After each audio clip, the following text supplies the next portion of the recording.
పోతే అక్రమంగా కేసులు పెడతా ఉన్నారు. ఉద్యోగం రాలేదని అడిగితే తప్పుడు కేసులు పెడతా ఉన్నారు, వేధిస్తా ఉన్నారు, ఇబ్బంది పెడతా ఉన్నారు.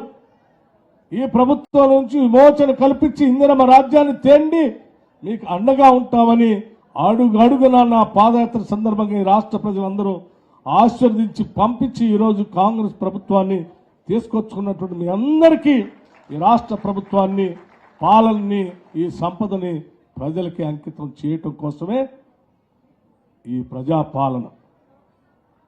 ఈ పాలన ప్రజల కోసం.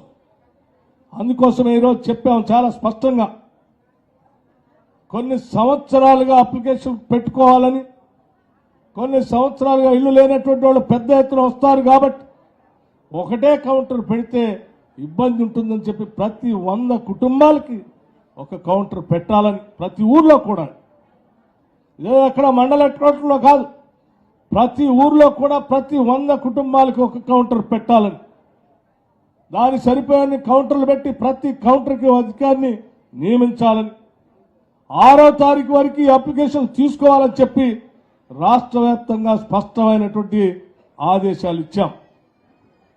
ఎవరు ఇబ్బంది పడాల్సినటువంటి అవసరం లేదు. మీరు మీ అప్లికేషన్లన్నీ ప్రశాంతంగా అందరూ ఆయా కౌంటర్లో ఇవ్వండి. నేను మీ అందరికీ ఒకటే మాటిస్తా ఉన్నాం, ఈ ప్రభుత్వం ఒక్క వర్గానికో ఒక వ్యక్తులకు సంబంధించినటువంటి ప్రభుత్వం కాదు. ఈ ప్రభుత్వం అందరిది, అందరి కోసం చేస్తాం. గత ప్రభుత్వం లాగా మా పార్టీలోకి వస్తేనే ఇల్లు ఇస్తాం, మా పార్టీలోకి వస్తేనే పెన్షన్ ఇస్తాం, లేకపోతే మా పార్టీలోకి వస్తే అది చేస్తాం ఇది చేస్తాం, మా కండం వేసుకోండి అని చెప్పి బెదిరించేటువంటి పరిస్థితులు కూడా ఉండవు.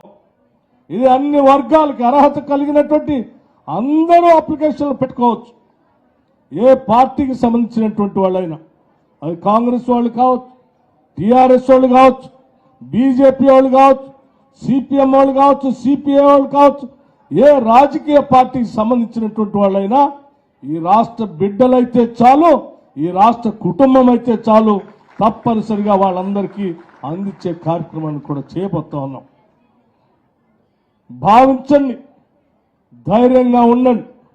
ఈ రాష్ట్రంలో ఉన్నటువంటి ప్రతి వ్యవస్థ, పైన ఉన్నటువంటి చీఫ్ సెక్రటరీ దగ్గర నుంచి కింది స్థాయిలో పనిచేస్తున్నటువంటి ప్రతి అధికారి వరకు, అది రెవెన్యూ వ్యవస్థ కావచ్చు, లేకపోతే పోలీస్ వ్యవస్థ కావచ్చు, ఇతర వ్యవస్థలైనా సరే, ప్రతి వ్యవస్థ నా కోసమే పెట్టారని ప్రతి పౌరుడు భావించేటట్టుగా మా పాలన అందించబోతా ఉన్నాం. ఈ ప్రభుత్వాన్ని ప్రజలకి అంకితం చేయబోతా ఉన్నాం. అందుకే మిత్రులారా, చాలా మంది ఆశగా ఎదురు చూస్తూ ఉన్నారు. కాంగ్రెస్ పార్టీ వాళ్ళు 6 గ్యారంటీలు ప్రకటించారు. ఈ చేయకుండా ఉంటే బాగు, మాలాగనే 3 ఎకరాలు ఇవ్వకుండా ఉంటే బాగు, మాలాగనే డబుల్ బెడ్రూమ్ ఇల్లు ఇవ్వకుండా ఉంటే బాగు, మాలాగనే ఇంటికో ఉద్యోగం చెప్తే ఇవ్వకుండా ఉంటే బాగు, మాలాగనే రాష్ట్రాన్ని దోచుకొని ప్రజలు ఇబ్బంది పెడితే బాగానే ఆశించే వాళ్ళు చాలా మంది ఉన్నారు. వారి ఆశల్ని నిజం కానివ్వం. మేము తప్పనిసరిగా 6 గ్యారంటీల్ని తప్పనిసరిగా ప్రజలకి అమలు చేసి తీరుతాం.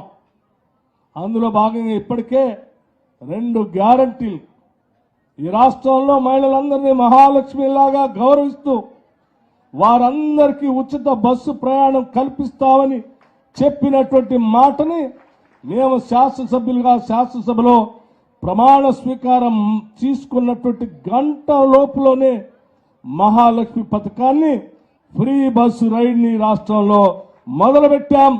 కోట్ల మంది ఈరోజు రాష్ట్రంలో ఈ బస్సులో ప్రయాణం చేస్తా ఉన్నారు.